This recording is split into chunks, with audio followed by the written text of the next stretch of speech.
강선우 여성가족부 장관 후보자에 대한 적격 논란이 계속되고 있습니다. 민주당 보좌진들과 참여연대 등 시민단체들도 반대 목소리를 높이면서 강 후보자가 어떤 선택을 할지 관심이 모아지고 있습니다. 지난 3주간 제 자신에 대해서 돌아보는 시간을 가질 수 있었습니다. 아프기도 했고 한편으로는 감사한 시간이었습니다.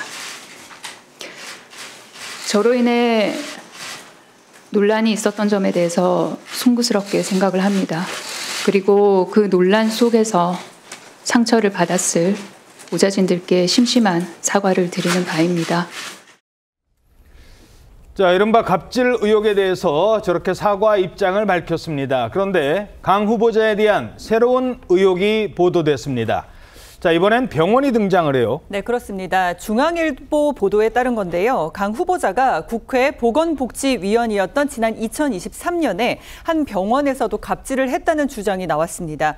보도에 따르면 강 후보자가 당시 해당 병원에 입원한 가족을 면회하러 왔는데 이때가 코로나 때문에 면회가 제한되던 시기였거든요. 예. 이에 간호사 등 관계자가 원칙에 따라서 강 후보자에게 PCR 결과를 받은 뒤에 보호자로 등록하고 오셔야 한다면서 병동 출입을 막았습니다. 그때 뭐 누구나 다 저 검사 결과가 나왔어야 됐어요. 네, 맞습니다. 다 기억나실 텐데요. 강 후보자가 그러자 나는 국회의원이다, 보건복지위원이라 이 병원에 대해서 잘 알고 있다는 취지로 소란을 피웠다는 내용이었습니다.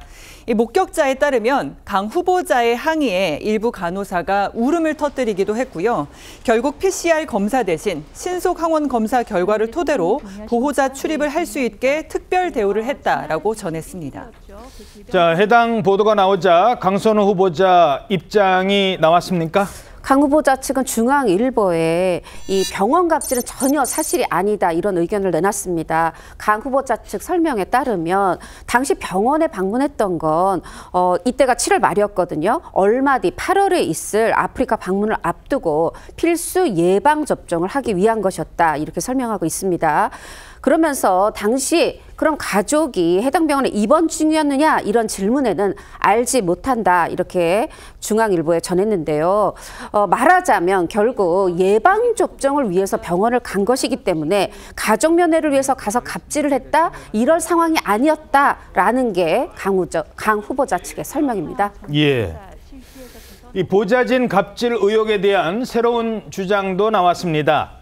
이번엔 이삿짐 얘기라고요. 예, 강선우 후보자의 보좌진이 강선우 후보자의 이삿짐을 옮기는데 동원됐다라는 주장이 나온 겁니다. 이게 MBN 단독 보도로 알려진 내용인데 강 후보자가 지난 2020년 21대 총선에서 서울 강서갑 지역구에서 당선이 됐거든요. 예. 그러면서 이사를 갔었는데 그때 이삿짐 옮기는 과정에서 보좌관이 동원됐다는 증언이 나왔다는 겁니다.